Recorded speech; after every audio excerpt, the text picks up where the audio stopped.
অস্ট্রেলিয়ার বিপক্ষে প্রথম টেস্টের দলে লিটন। পুনর্বাসন প্রক্রিয়ায় শারীরিক অবস্থার উন্নতি হওয়ায় অস্ট্রেলিয়ার বিপক্ষে প্রথম টেস্টের দলের সুযোগ পেয়েছেন লিটন দাস। পুনর্বাসন প্রক্রিয়া উন্নতি হওয়ায় অস্ট্রেলিয়ার বিপক্ষে 2 ম্যাচ সিরিজের প্রথম টেস্টের দলের সুযোগ পেয়েছেন বাংলাদেশের উইকেটরক্ষক ব্যাটার লিটন কুমার দাস। বাঁ পায়ের পেশির ইনজুরির কারণে অস্ট্রেলিয়ার বিপক্ষে প্রথম টেস্টের জন্য ঘোষিত দলে ছিলেন না লিটন।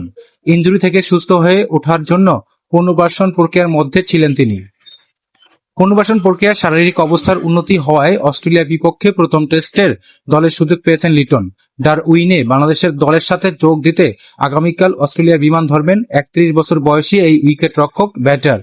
গত জুনে ঘরের মাঠে অস্ট্রেলিয়ার বিপক্ষে 3 ম্যাচ সিরিজের তৃতীয় ওয়ানডেতে ইনজুরিতে পড়েন লিটন। এরপর অস্ট্রেলিয়ার বিপক্ষে 3 ম্যাচের টি-20 সিরিজেও খেলতে পারেননি তিনি। অজিদের বিপক্ষে ওয়ানডে সিরিজ 2-1 ব্যবধানে জিতলেও টি-20তে হোয়াইট ওয়াশ হয় বাংলাদেশ। অস্ট্রেলিয়ার সিরিজের পর জিম্বাবুয়ে সফরও মিস করেন লিটন।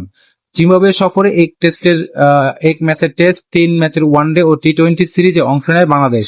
টেস্টে ওয়ানডে সিরিজ হারে টাইগাররা, টি-20 সিরিজ জিতে জিম্বাবুয়ে সফর শেষ করে বাংলাদেশ। 13 আগস্ট থেকে ডারউইনের মারারা ক্রিকেট গ্রাউন্ডে সিরিজের প্রথম টেস্ট খেলতে নামবে বাংলাদেশ ও অস্ট্রেলিয়া। এরপর 22 আগস্ট মাকেওয়েতে দ্বিতীয় এবং শেষ টি-20 দুদল।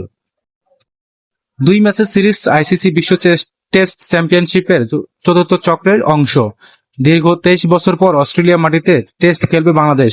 সর্বশেষ 2003 সালে 2 ম্যাচের টেস্ট সিরিজে হোয়াইট ওয়াশ হয়েছিল টাইগাররা।